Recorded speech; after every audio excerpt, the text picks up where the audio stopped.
And welcome to From the Rubble, my post-apocalyptic modded Minecraft playthrough, where, or let's play, actually, is a better way to term it. But either way, in the previous episode, we made a windmill. So, and there it is. It's a fine-looking windmill, but it's not just for show. The whole point of the windmill is to do stuff. So I want to start making stuff that does stuff with the windmill. But I, out of my Minecraft Let's Plays, this one is the most technologically inclined of the three. Well, I guess it's an argument between this one and New Londinium, but I am... Now, what I really want to do is I want to be able to generate cobblestone, and I want to be able to crush stuff. And I essentially have two different options to do that. So what I'm looking at here is the igneous extruder, which is from the thermal series, and it's pretty awesome in that it's kind of it doesn't require power or anything. It's just, fire and forget, and it just starts generating crazy amounts of cobblestone. The problem I have is to be able to make it, I'm going to actually need some other thermal series tech in place, including the pulverizer here. And I'm looking at what's involved here. And from the pulverizer we would need to power it. So I got a windmill, but it doesn't produce FE power, which thermal series requires. So one of my create mod add-ons, I believe it's the create crafts and additions, there you go, lets me create an alternator which will generate FE power from rotational power. But it's looking like that is going to require a bunch of create infrastructure I don't have yet. So there's another mod called create cobblestone, which generates this, which is similar to the igneous extruder. It just produces unlimited amounts of cobblestone. But this is going to take, well, it's going to take a bunch of zinc, which I've had a hard time finding, and it's going to take rose quartz, which most likely will require a trip to the nether.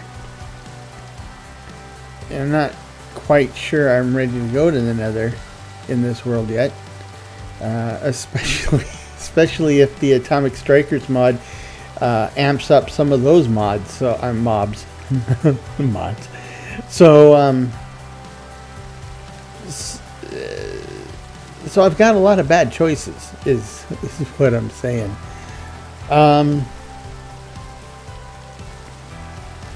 It's just a matter of which way do I want to go.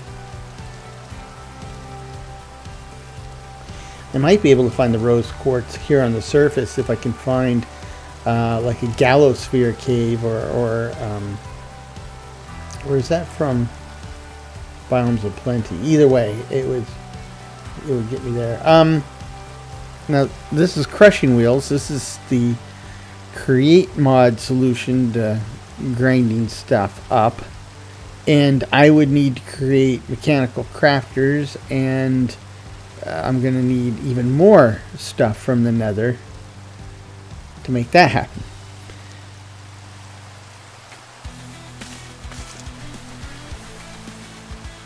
So the question is, in which direction am I leaning?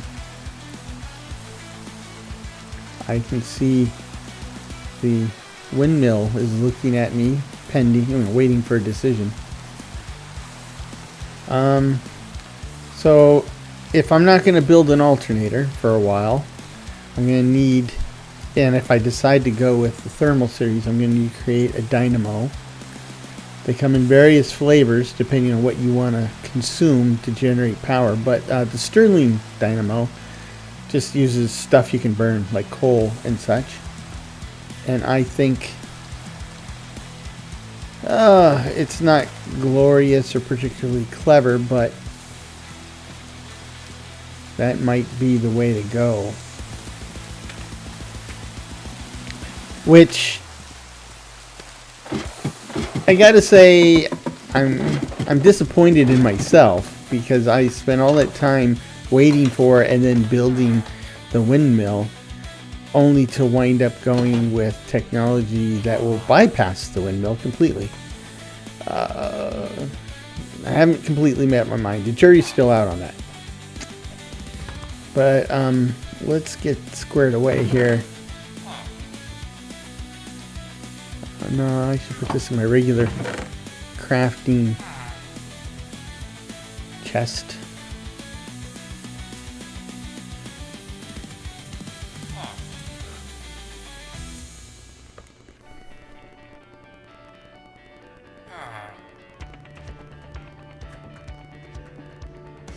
I don't want to accidentally glue stuff, so I'll make sure to get that out of my inventory for now. And these fences can go up here.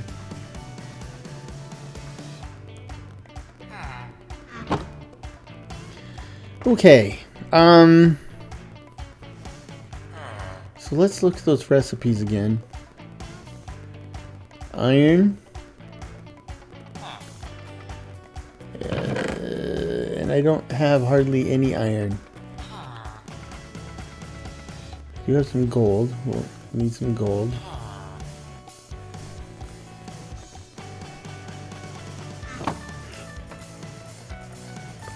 I need some throwaway, burnable stuff, like this crossbow and these fences, some ladder bits. And the reason we got to go to all this trouble of being kind of careful with when and how I smelt my ores. I think I meant to mention in an earlier episode, right? With the thermal series, we can make all these different alloys, and you can go with the old Minecraft model of creating. You got your ores, and you basically smelt them right away, and they create ingots of the appropriate type. What do I do now? Oh, I need to use a crafting table. Anyway, and you're good to go. Now, when you want to make alloys, and thermal series is real big on alloys. I'm gonna need a lot more iron. To make your alloys, if they're already ingots, you're gonna have to use a fire charge, which you can go ahead and make them and or find them, but it's an extra hassle step. Yeah, I need a lot more iron. So it's actually easier to take your ores and throw them in a pulverizer to change them into powder. Then you can combine your powders to basically make, for all intents and purposes, an alloy powder. And then you smelt that alloy powder and you get your ingot. And it's a lot easier to get your alloys that way. If we're gonna run around outside, we should probably take a nap. Because we got to go on a field trip to get iron. So that's why I haven't been smelting these ores, and I think that's the tiebreaker right there. That's why we're gonna have to go with thermal series over create, because of all the things that require these alloys, and the crushing wheels aren't going to get me that those pulverize recipes like the pulverizer will. But either way, we're going to need a bunch more iron, so let's hop into my puddle jumper here and go. So hold on. I don't really have all that much food, so this is going to be a pretty short trip unless I go get some more food. So let's get some fuel. That is the downside of running the puddle jumper. I could make one of the aircraft that uses coal, but if I'm gonna go and create a thermal series Stirling dynamo, that's already gonna account for most of my coal or charcoal resources. So let's throw these into the furnace. I'm gonna throw in a full stack. So let's just throw a bunch of those scrappy oak ladders. And while I'm waiting for that to cook, I can go get some potatoes to replace the stack I just put in the furnace. Now, baked potatoes are okay, but the puddle jumper requires a lot of energy, and so that requires a lot of potatoes. We'll get out of the baked potato stage, and we'll go with chicken or fish sandwiches. I created the automated fishing machine. I think it's called an aquatic entangler, and that you probably need to empty that out too. It's probably full of fish, but what we need is fish and carrots, cabbage, and bread. And actually, I think I planted carrots. I'll have to double check, but I think we have all the pieces we need to start producing these fish sandwiches. And fish sandwiches and chicken sandwiches are awesome. The chicken sandwich is actually the original.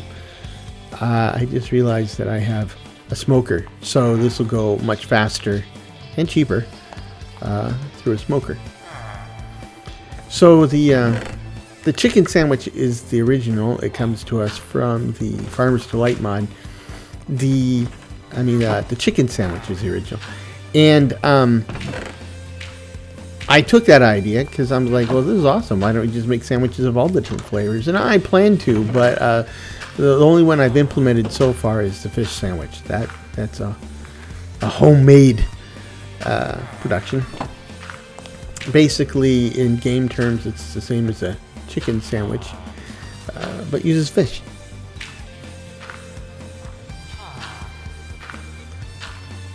You can use a lot more sticks. That'll do. How are we doing?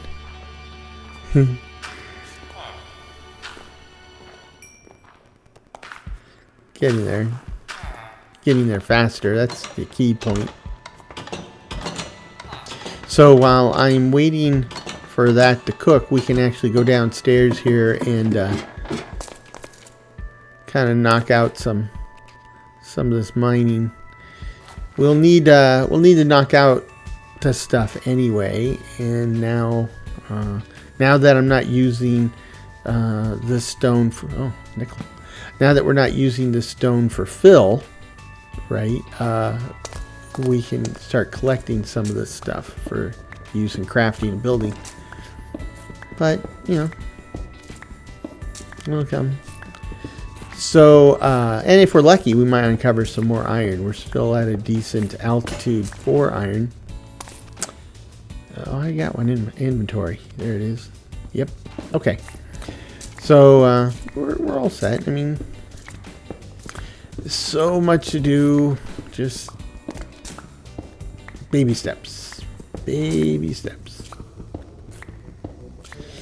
But you can see we already got the basic outline of our central core here. So this is going to be... Whoa, what happened here? Oh. Got to pay attention to where I step. Anyway, yeah, so we got the basic outline of central core. It will probably be a fairly large central elevator with a wide ramp that spirals around it downward, so that I don't know how wide to make it, because maybe we'll make it wide enough to take vehicles down to the metro level, or just make it wide enough that you can reasonably run down it without making yourself too claustrophobic. I don't know how. I just know that it'll fill this footprint, which is 2 chunks by 2 chunks. And that's a good size. In Griffin Manor we had a central shaft, and we used just the central elevator. We didn't have the stairs, right? And so here we go again. Need to pay attention to that. So that's good. This is kind of just a variation upon what I did there, and that's most. What? Wow! What? Hey, whoa. Okay. Oh, bloody! No. If you've been watching this series, what? Go of the slowing. Okay. Of the slowing rare. Okay, so if you've watched this series, you know that the Atomic Strikers mod will occasionally beef up hostile mobs like that. That little guy was an uber silverfish that kept pulling me into him. As I back away, he could teleport me back into him. And I sure hope there aren't more of those. But that's the thing, right? That is what Atomic Strikers does. It's one of the major additions I made to this mod pack to make survival a little less for granted, a little less taken for granted, and it it works. That's the first time I've seen an uber silverfish, though. So I am wondering if it's only hostile mobs, because one of the things I'm now starting to think and possibly worry about is what happens if it works on passive mobs. What if I'm out there farming cows? I don't need 2 of these crafting benches. What if I'm out there, harvesting cows, and they do this? Get away. They do this to me. So, I'll keep these. Normally I would compost those, but I'll keep these for now. And we'll put this here. Kind of empty my pockets before we go roundabout. Walkabout.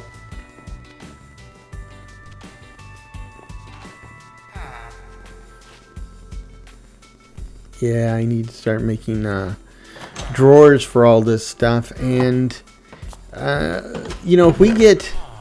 if I can get a cobblestone generator and some way of pulverizing it or crushing it, the cobblestone, then we'll actually have all the pieces we need for building the base, and we'll spend a lot more time doing that. Though there are some exploration things I would like to try in the future. But for now, the goal is iron. I need quite a bit of it now. I did not mean to do that. Now in this broken and twisted landscape, we have a lot of urban space, and so if there is iron in that space, it's going to be underneath the buildings, and it's going to be kind of hard to get to, especially since they're going to be chock-a-block full of spawners and bad guys. But there's some of these open and mountainous spaces, and in these spaces we should be able to find iron without. Oh, there you go. without trying too hard. So let's just park here on this convenient building rooftop. And let's go get that iron.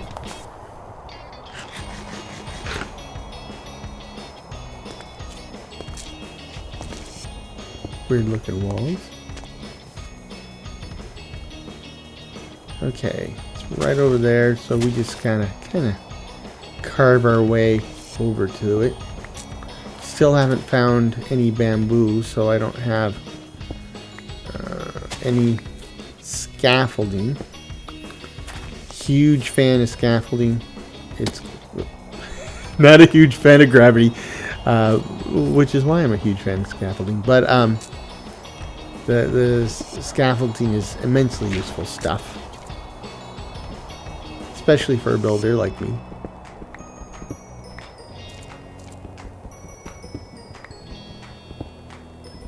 Okay, there's quite a bit in here. That's good.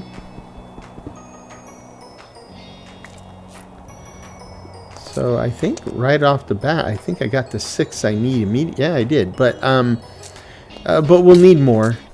So let's go get some more.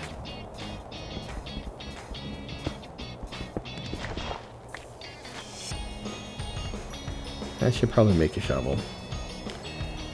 Nothing's stopping me. I should make it out of mossy stone, mossy cobble. Okay. Oh.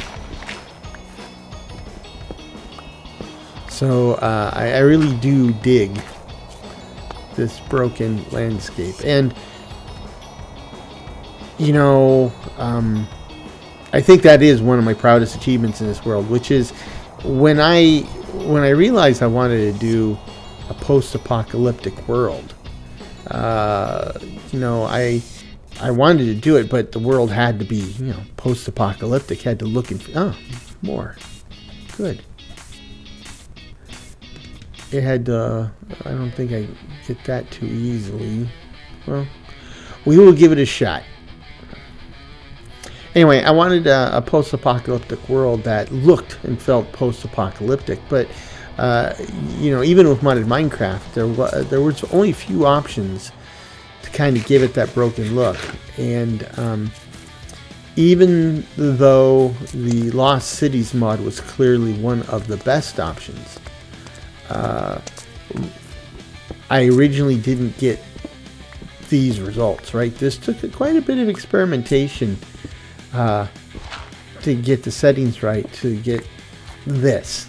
And but boy, every time I get in this world, I start moving around in it or looking around in it, it's awesome. I mean, it's kind of funny because it gets me all post-apocalyptic in mood, right? And I kind of want to go out and like watch the Postman. Did I get that one, or did it drop? No, I got 1, 2, 3. I guess I got it. Yeah, I kind of want to. Ooh, I'm bleeding. Wow. Oops.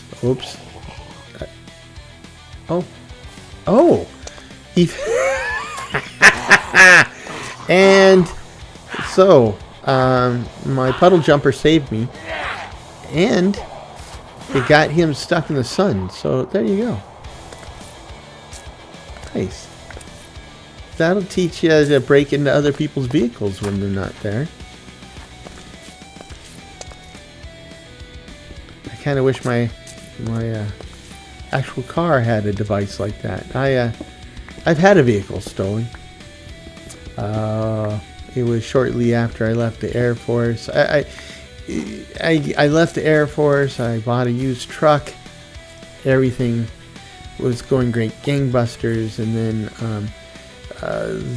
the little company I was working for, and when I say little, I mean there was 3 of us.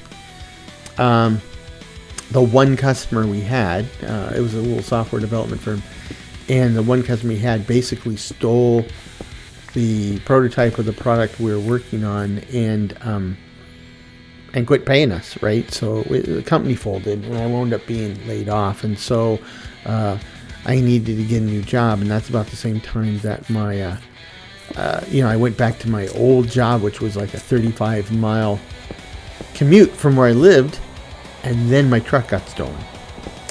So, it was rough, right? At the time, I couldn't afford insurance, so the car wasn't, the truck wasn't insured. I was just SOL, and so I rode the bus, and it took me an hour and a half, because, the buses in San Diego are pretty bad and inefficient. So it took me an hour and a half to get, here we go. Come and get it. Oh. Okay, that's 2 for 2. And what is that thing? That's like a limpet or something. I was taking the bus an hour and a half. Get out of here before the creeper gets me. So it was bad. Yeah, so I remember,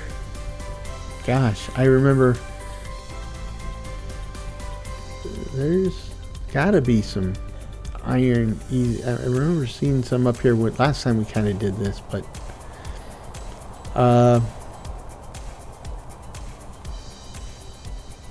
anyway, I remember really being angry at the people who stole it, and I just cursed them in every way imaginable, but didn't get my vehicle back. So, having the car thief sit in the vehicle and catch on fire, that would have been highly satisfying to me. For the record, I eventually did get my vehicle back. That one's kind of hard to get to there.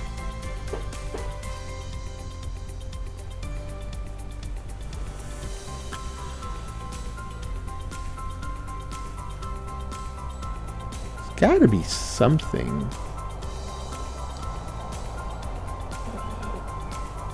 Something easier to get to.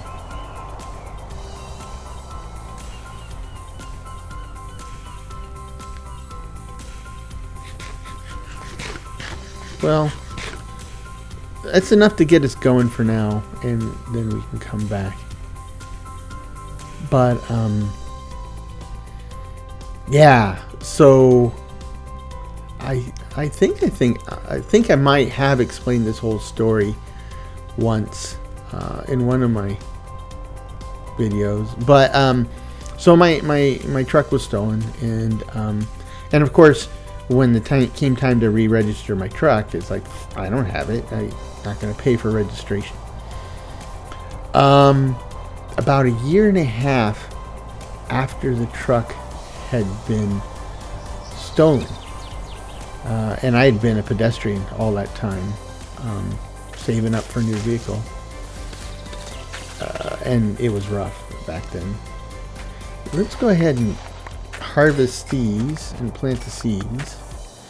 Like I said, I have the carrots and I have everything necessary to start making the sandwiches. So, but harvesting the cabbages now will give me the seeds, which I can use to increase my production here.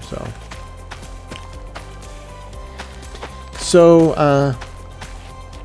like I said, I was living in San Diego when this all happened, and about a year and a half.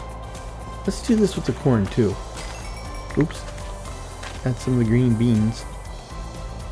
And again, the green beans and the corn are separate from the green bean seeds and the corn seeds. That's not how it works, but you get it.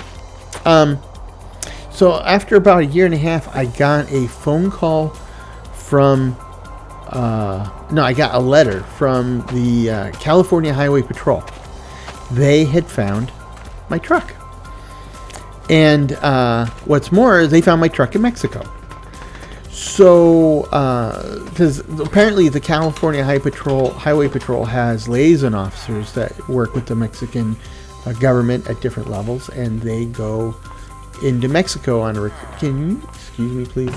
They go into Mexico on a frequent basis, and they kind of go to the impound lots for the Mexican police, and they scan the bins to see if they've been stolen in the U.S. And sure enough, they found my truck.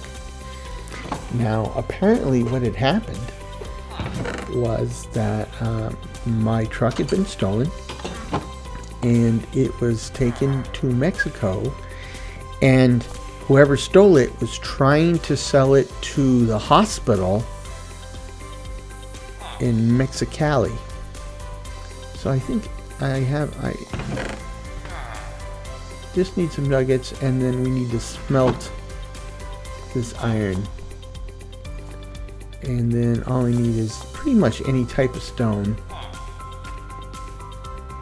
So I gotta smelt this iron. But I grabbed 16. Oh, I need to open up the furnace. I grabbed 16 because that's divisible by 8, so that'll not waste any coal. And I need some redstone, among other things. So I need 2 stone. I don't want to use this andesite because it's create mod based. So I'll use granite, that'll work. And I need 4. So the hospital in Mexicali bought the vehicle, but they tried to register it, and even in those days, the Mexican government says, well, you know, we'll have to see if it's stolen. And they said, oh, nope, it comes back as stolen from the U.S., so you can't use this vehicle. So they impounded it. They took it away from the hospital.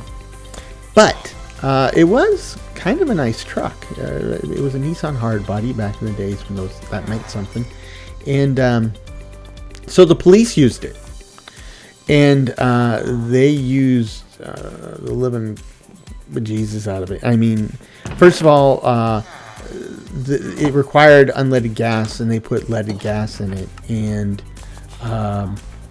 they were using it for all sorts of stuff. So by the time the CHP found it in a lot, they had quit using it, right?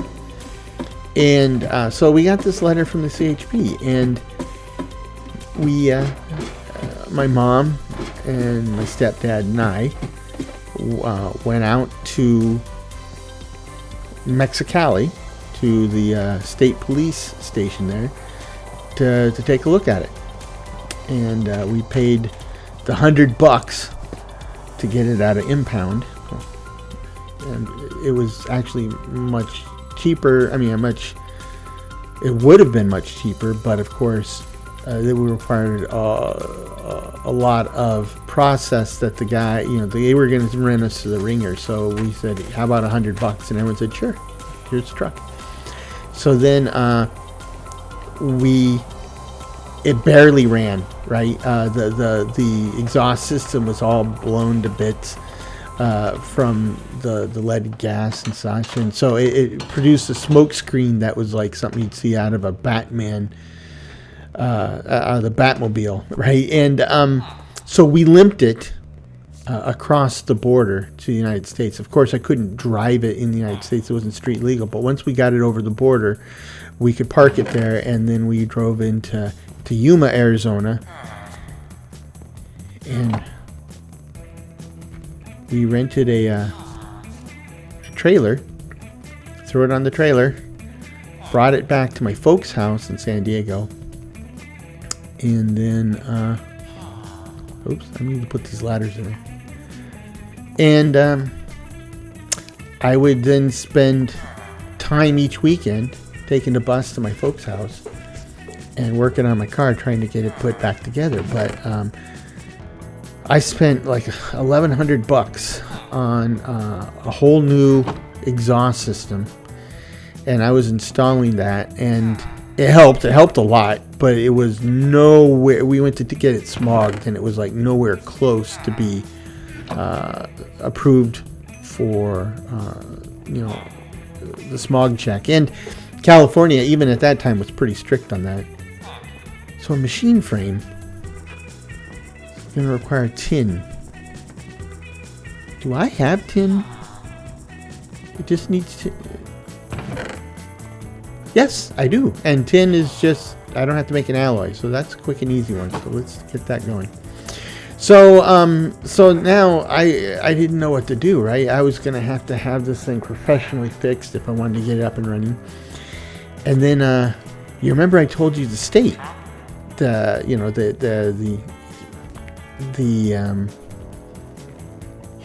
registration had expired. I need glass too. I think I have glass in here. Yep. Black stained glass.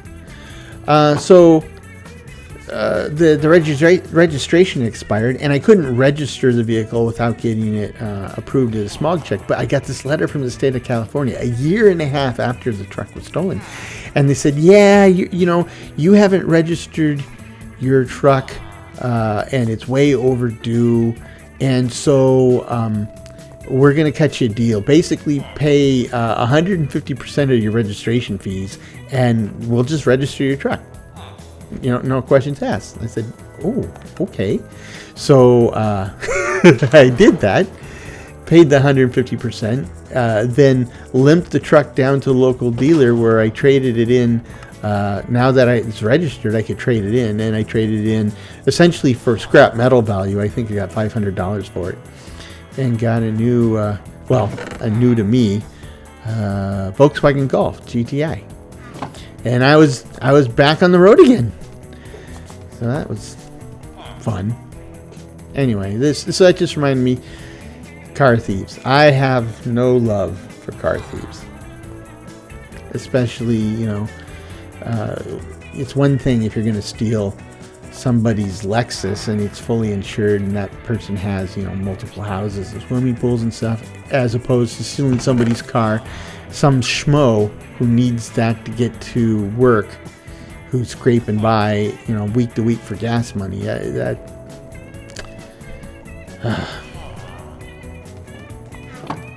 It was rough.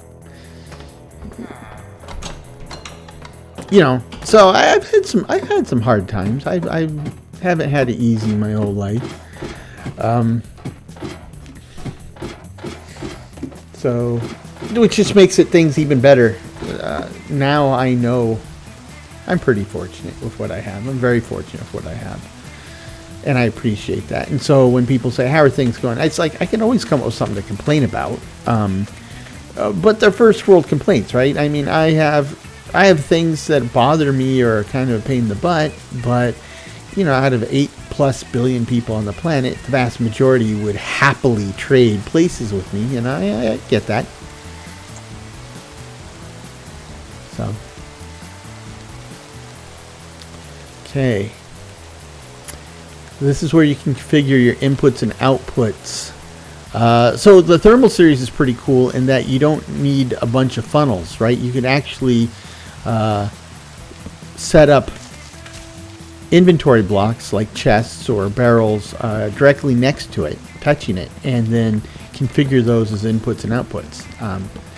I gotta say, the thermal series, is complicated. Oh, and apparently I still have hyper realistic skies installed. I need to change that. Anyway, but I'll enjoy the rainbow one last time, I guess.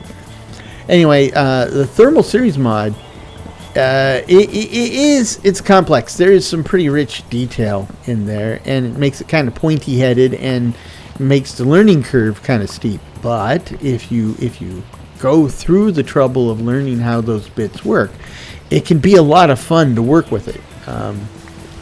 So now I'm thinking, if I'm going down this route, I got the windmill. I'm going to keep the windmill, even knowing I'm heading further and further away from using the windmill. But there is a way you could essentially build a perpetual power farm using the thermal series, right? Which, for all intents and purposes, I don't know if I'll go that far, because with the windmill I essentially have perpetual power as well, right? It just works, and it works forever.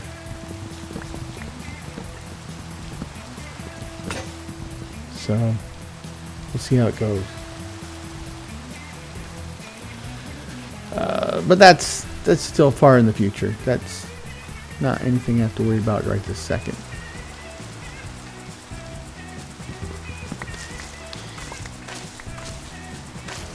I didn't get enough.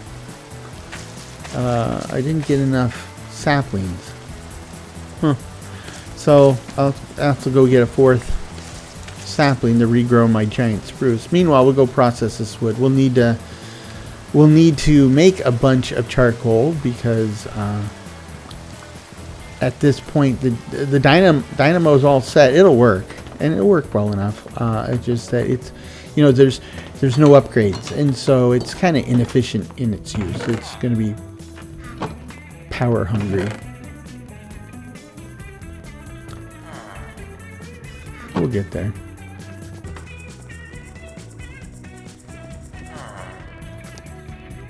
Okay, Angus.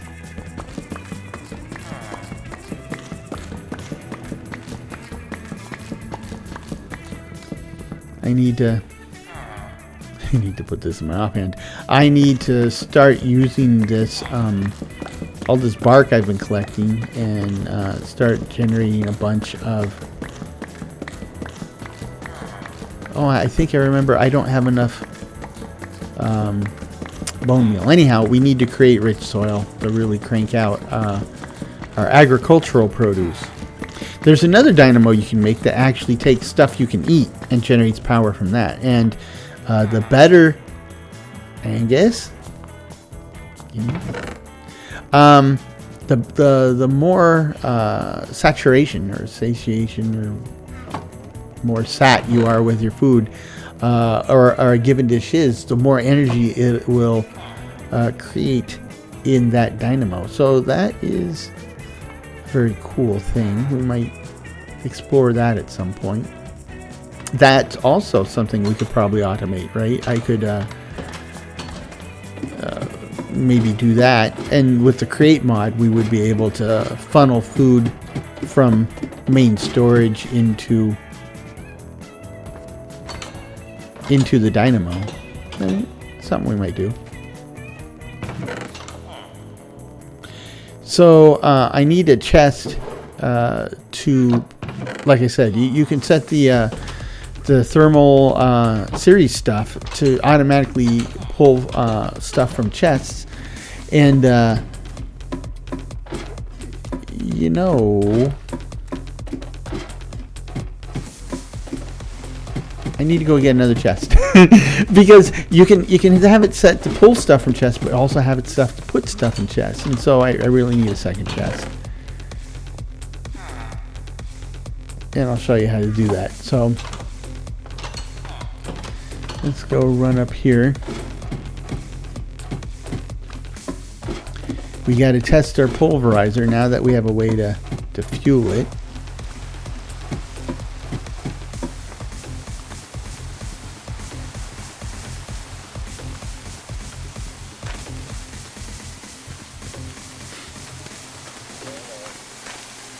It sounds like somebody's stomach's growling.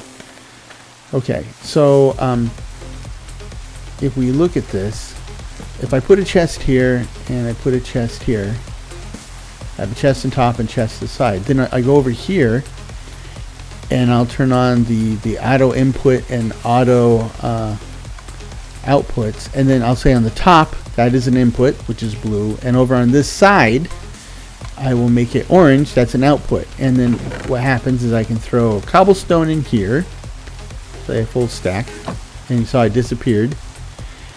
And then I put something to burn in the dynamo, and you can see it's not generating any energy here because it's all being sucked up immediately by this furnace, the pulverizer, and the pulverizer's throwing stuff in here. So it works. It does what it needs to do. Who's growling at me? So if you remember, oh, I forgot. I gotta move this ladder. Keep screwing up my own field. So where should I move this ladder? Move it over here.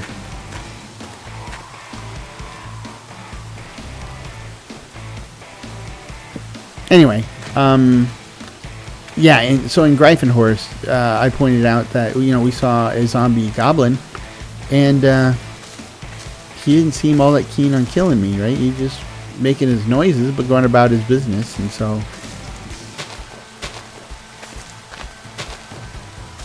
There we go.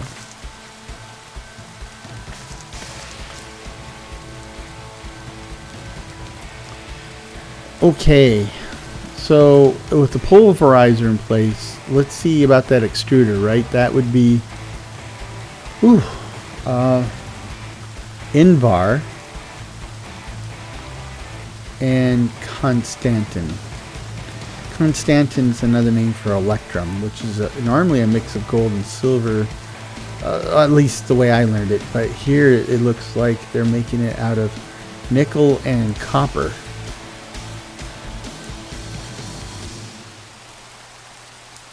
And a piston, redstone servo. Oh, that's easy. I'm thinking we're going to need a bunch more iron again, though. I don't think I'm going to have enough iron to pull this off.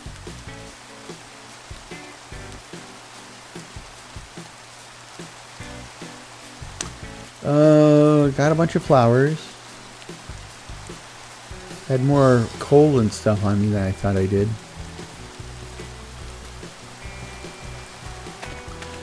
So the way this the dynamo works is it generates power. If something wants the power, it'll grab the power, but the FE power will be stored.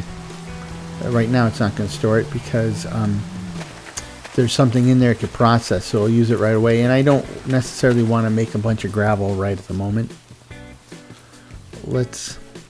I think what we'll want to do is we'll want to make some of these powders, these metal powders, so we can make the alloys, right? The Ivar or Ivan or whatever it is, and the Constantin.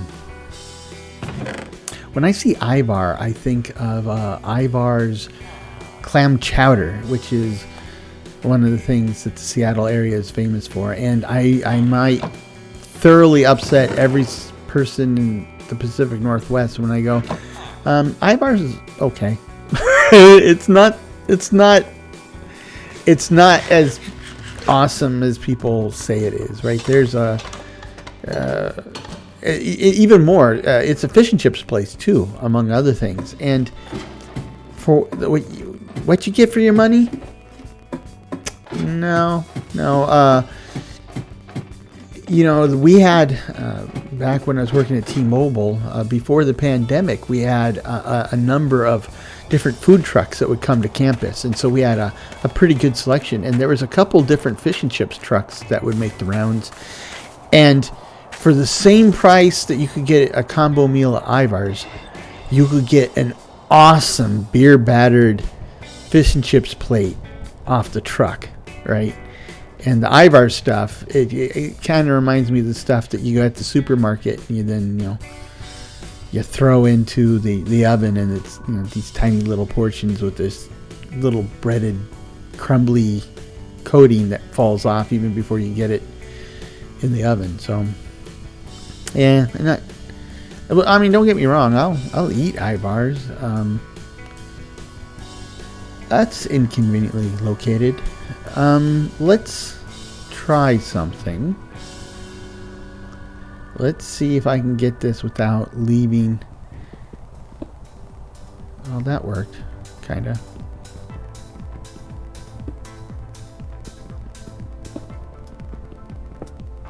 Oh, okay, I can get them.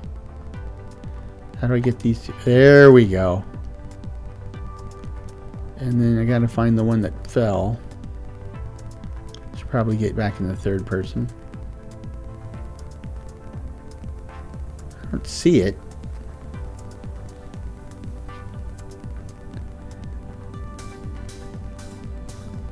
Is it up here?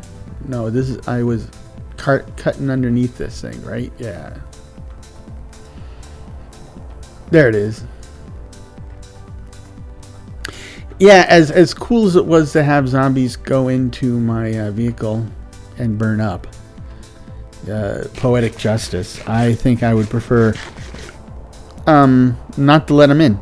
Because, you know, you get a zombie sitting in your seat and they leave dust and dried blood and, you know, sometimes limbs behind. It's a mess, right? And you got to go take it to the car wash and vacuum it out. And it's a mess. And, you know, don't get me started on what creepers leave in the car. So, yeah. We'll just look for something else here. That works. That works.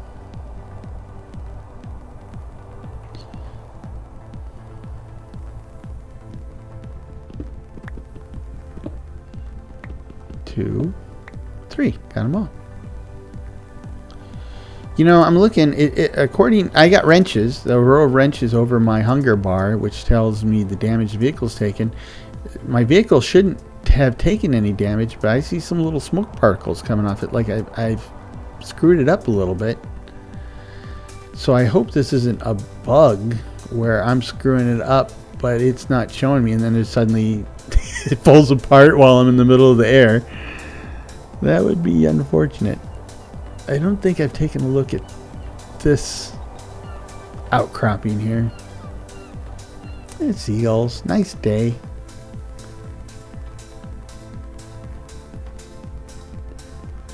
That is a pretty little canyon, eh? Get a nice view. Okay. Let's get some more of this stuff. I mean, I don't need tons and tons of it, but, you know, with stuff like this, it's usually pretty easy to find, so we can get a decent amount in a short period of time.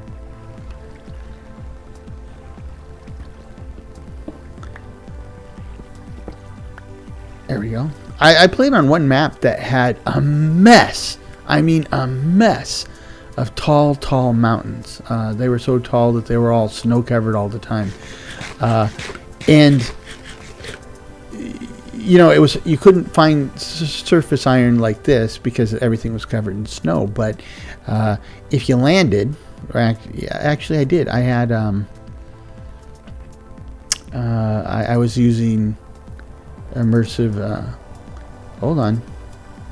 There we go. I was using immersive aircraft for that one too, and so I flew in, but then I landed, and then I went through the snow and started just, you know, strip mining the inside of the mountain, and I easily pulled 300 or 400 iron out of that mountain. I mean, that was a lot of mining, and of course, I think that's when I first started experimenting with the creeper overhaul mod, and there's like snow creepers all over the place. But if I remember correctly, snow creepers don't cause problems, but I didn't know that, right? So there's snow creepers all over the place, and I'm trying to avoid them like the plague, and killing them where I could do so safely. It was a mess, but yeah, I pulled down massive amounts of iron.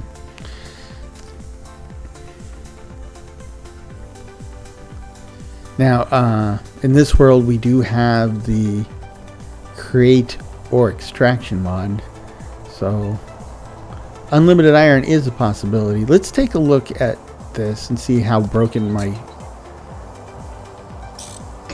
Oh, it was like 1 or 2%. So yeah, it was a little bit damaged, but nothing to worry about. So the create or extraction mod, once we are able to produce there's kind of like a dowsing rod type of thing, we can detect ore deposits, and we can build a device within that chunk that will pull the ore out. And except for only a few types of deposits by default, those ore deposits are endless, right? So if we could find one of those for iron, boy howdy, that would be great. Not after the coal, Don't mind the coal. More of a wind and solar guy myself, but I'd be a big fan of fusion power if we had it, but not a fan of fission power, which is what we do have. That's the one that leaves us with a bunch of radioactive crud that nobody wants in their yard, or within a couple states of their yard. So make sure I don't get sand falling on me. Yeah. The puddle jumper does take a lot of food. Ooh, this is turning out to be quite a stash.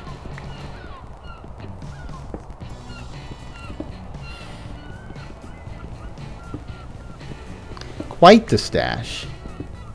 Let me see if I can kind of nudge my nose in here. There we go. I couldn't back up. I was landed. So, there we go.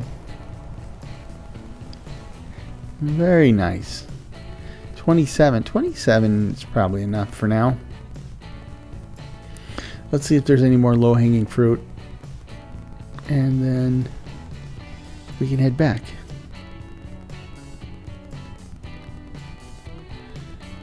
Okay. Oh, there's some low-hanging fruit.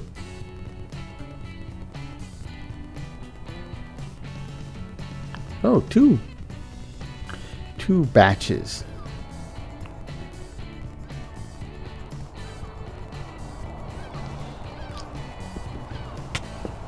Yeah, don't want to smother myself in iron ore. That's just a bit extravagant. Wow, this is quite the haul.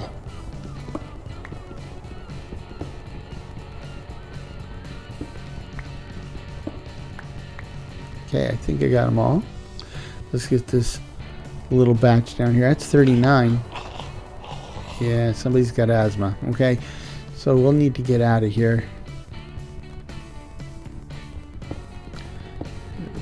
Let me get in close enough to get those. Okay, I think that'll do it for now. This is a great way to get these hard to find or hard to reach resources. Not hard to find, definitely hard to reach, and avoid some of the squirrelier mobs. I mean, you don't want to be on a mountaintop and then have, you know, the uber superfish, silverfish, coming at you. Oh, I wonder if goats can be uber. You know, I mean, they can be pretty obnoxious all by themselves. The good news is they're not necessarily hostile right off the bat, though they can get that way pretty easily.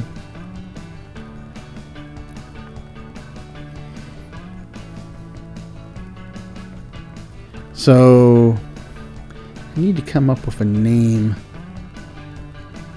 for our installation here.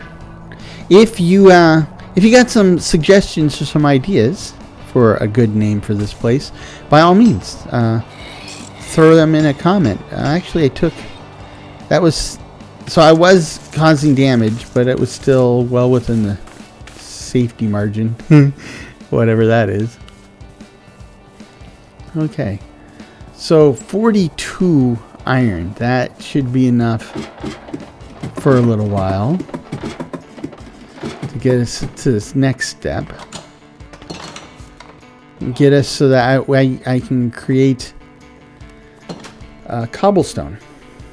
Create cobblestone. So there's plenty of charcoal.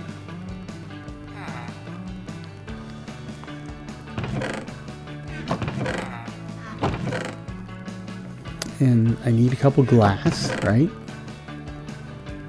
And I need some stuff for odd burning. You know, again, I'm trying to be efficient with my fuel. So if I'm going to burn 8 items, I'll use a piece of coal or charcoal. But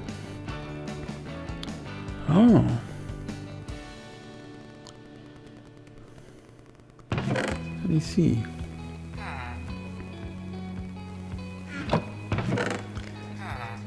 But if I'm just burning a smaller amount, then I'm gonna use whatever wooden scrappy stuff I have. I need planks. I've already used up my planks, huh? There you go. Knock yourself out.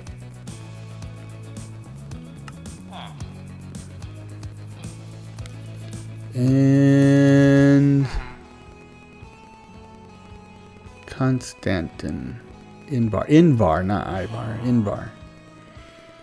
Okay, I need 2 iron dust to every nickel dust to make to make 3 Invar nuggets. I do like that for each dust you throw into the equation, that's going to add to the output.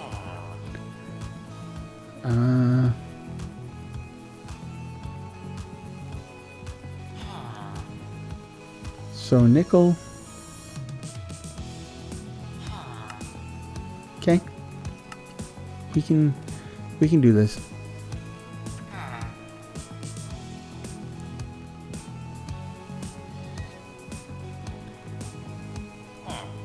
I just need to make sure that I can throw this into a regular furnace, right? Yes.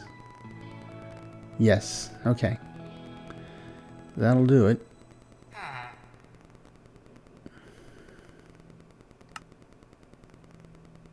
And I can use ores to make the pulverized powder. So the thing about the pulverizer, there's that extra slot on the bottom. If you have the right catalyst, they call it a catalyst.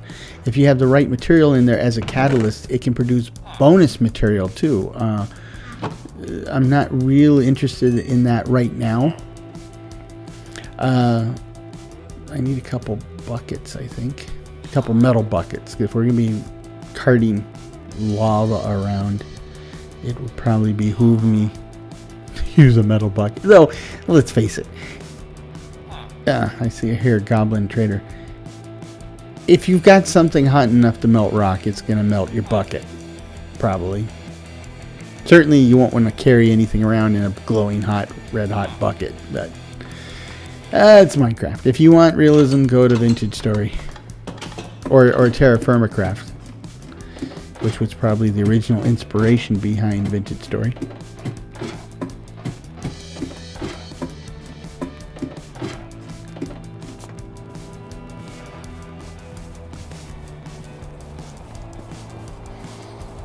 Okie dokie. So let's take, we'll put some fuel into, a decent amount of fuel in here. We'll put some of nickel in there. Oops, get this cobblestone out of there. Don't need that at the moment. There we go. So the nickel's popping in.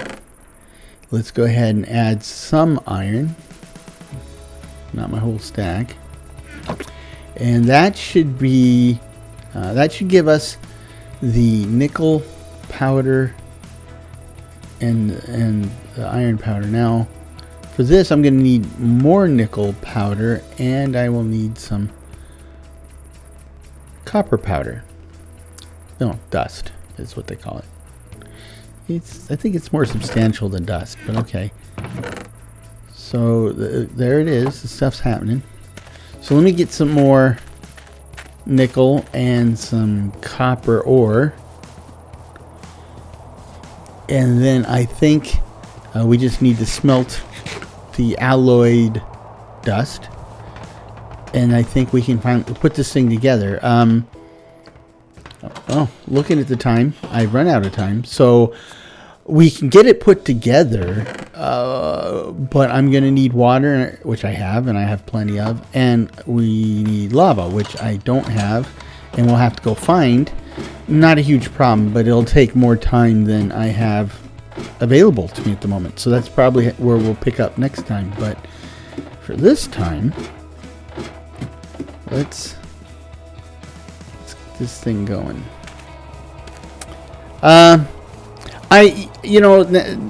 So I spent this whole episode working on the thermal series, and in fact completely within the thermal series, right? So we even generated power within the thermal series, and I get the irony because I spent all of last episode building a windmill to power my technological endeavors. So, and I did this all in front of the windmill, so I think it's giving me dirty looks. But there's nothing wrong with having both, I guess. I'd prefer to just have one central power production facility and then convert as needed. Though I will tell you this: the conversion, you lose some energy, and though I don't know if power transmission in the thermal series drops over distance, right? And a lot of the tech mods, when you transfer electricity or something like it, like FE, over distance, there's leakage, right? Which is what you have in real life. It's why you can't just like have all the power in the United States, being produced in Kansas, and then we can ship it to every state, no problem. You got to have it fairly local, but fairly local, right? Because they do have power lines and stuff that help minimize the leakage. So you can still centralize to some extent, but not totally centralized. Look at all these powders I got. Blends. They call it Invar Blend. It sounds like it's something you would drink. Ooh, the Invar Blend. It's smooth but full-bodied. Yeah. It's full-bodied, all right. Okay, so we'll make a Constantin blend. It's got a nutty, fruity bouquet. I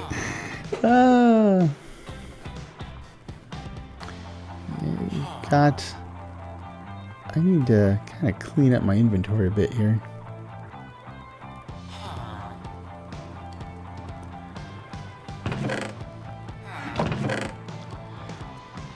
And I need some more fuel type items. Scrap fuel type items. See? Give it something to go on, and then yeah, these fences and ladders will work.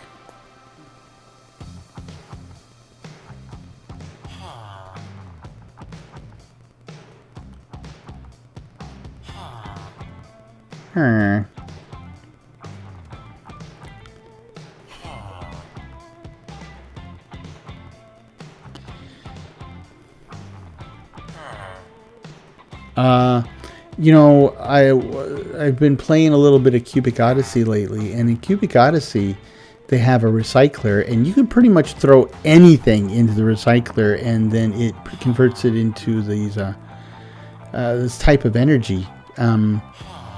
That's nice, right? Being able to recycle pretty much anything.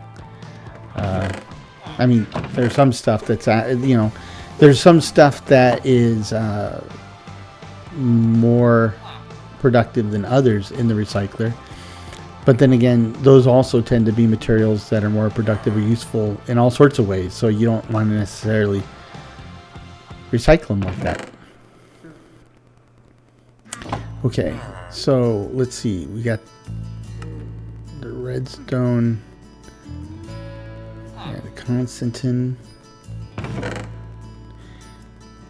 The gears always have an iron nugget at the core, no matter what metal you're making them out of. Okay. I think I have everything, right? Yeah, I do. And there we go. The extruder is ready to extrude. So, kind of like we had with the pulverizer, right? The thermal series is set up to have all these devices and blocks interact with materials or other devices or blocks that are adjacent to it. So in the case of the extruder, all we have to do is actually, I'll put it over here. All we actually have to do is have a lava block and a water block next to it. So I'll plop it down here, and then I'll use some, I guess, cobblestone to kind of build space for the lava and the water, right? So like this, I put house one. The torch is in the way, but that's okay. So I can put water in this one, and then I'll put lava in the other one, and this should work without any extra effort. I mean, we'll need to move it because we'll want to put it into a hopper system or something so that we can have a bunch of stuff waiting for us. But that's essentially it. I mean, so this episode did not go where I originally intended for it to go. But, well, I take that back. It did go where I intended it to go. It just didn't go the route I intended. So, but I'm happy with it. And there's my windmill causing accusatory looks at me. But hey, he's got it easy, right? He doesn't have to do anything. Anyhow, I enjoyed today's adventure. I hope you enjoyed today's adventure, and I hope you'll come back and see how the next stage of this adventure goes. But in the meanwhile, I hope this finds you and yours in good health, good spirits, and perhaps a touch of good fortune. Cheers.